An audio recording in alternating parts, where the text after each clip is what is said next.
Okay, let's start disassembling my main computer. So the first thing I'm going to do is gonna be taking out the GPU. Let's disconnect the PCI cable.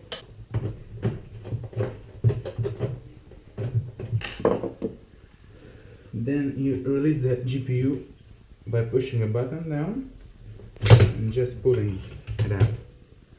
And here you go, it's out. Now we have to disconnect SATA cables from our hard drives and SSDs. Also I can take out the RAM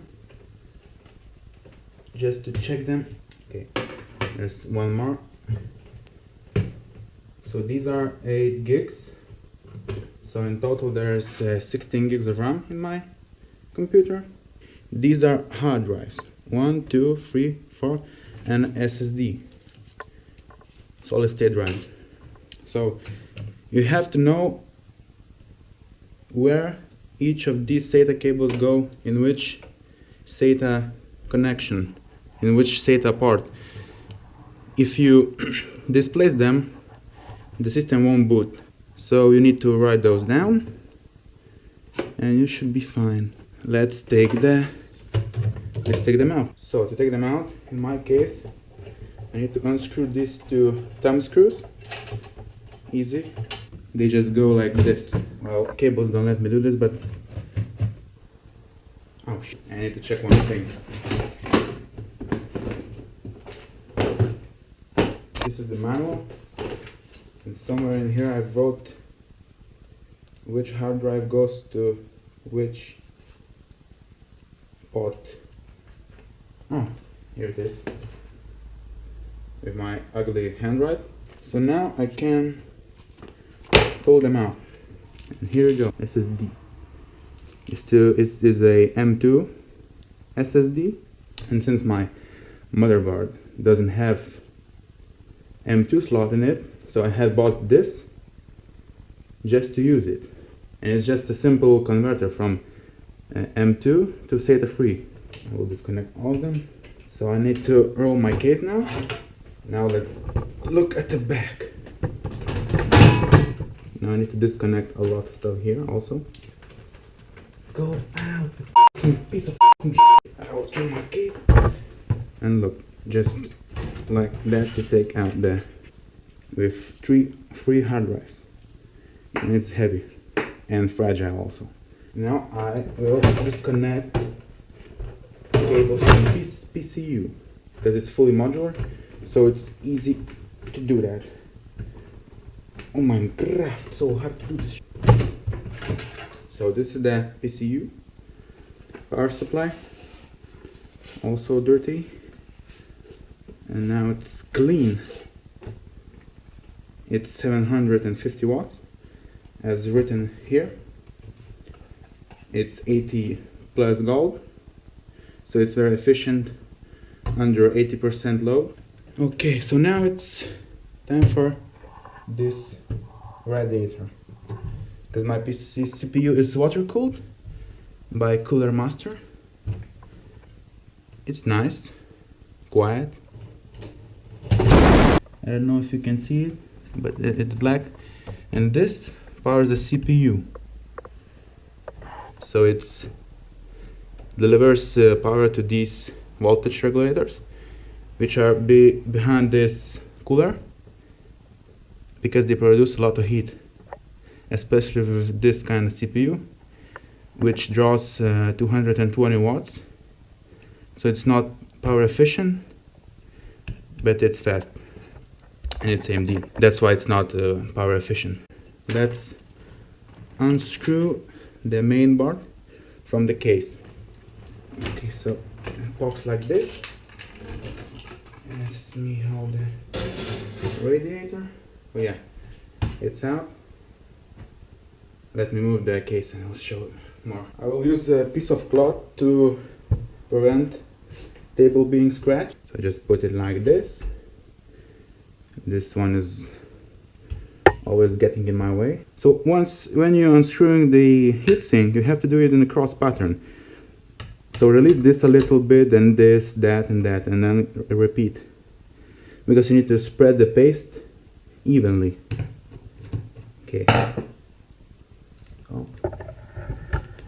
Yep. So we have here the water block. It has a good amount of thermal paste. This is the CPU, AMD CPU, so it looks a little bit different. If you want to take it out, you just have to take this lever and just pull it. Yeah, so this is the CPU. It's 8 cores, 4.5 gigahertz, overclockable to 4.9. So it's really powerful, but it's not power efficient. If you want something more power efficient, buy Intel. Oh my god. Now I will put it back. And putting it back is harder, a little bit harder. Okay, so I need to bring my case back. Okay, now it's really in. Everything is in place. Now keep your fingers crossed, because it might not work. Fucking way. And this is cheap water cooling, because it's not a custom loop. It's just for the CPU. If I did a custom loop, it would go from CPU to GPU, then external water pump, then a reservoir, also external, and then to radiator. So there are two types of SATA connections: SATA 3 gigabytes and SATA 6 gigs. So SATA 2 and SATA 3. I mainly use SATA 3 because I only have SATA 3 connections. And I will show you an older version of GPU. I will disassemble it just to show you the inside. It's nothing special, but maybe it's interesting, I don't know. It's very big, almost fits my case. I even need to put it sideways, because there is no way I can put it like that. And it's made of aluminum also, so it's really nice. So you put sideways and then turn it back. Then you look at the SATA cable and just push them away, because it's really tight squeeze. I'll be going to disassemble this GPU just to show what's behind this cooler. I will be doing this after I boot my PC.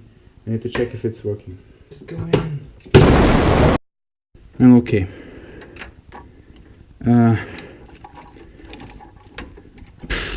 So now. Oh, new CPU installed. Yeah, because I took it off. So it's okay. F1. It's not even new, but why do you tell me it's new? So I did a good job. But just let's wait till it goes to the Windows. Oh, blue screen. For fuck. So as you see, I managed to boot my PC.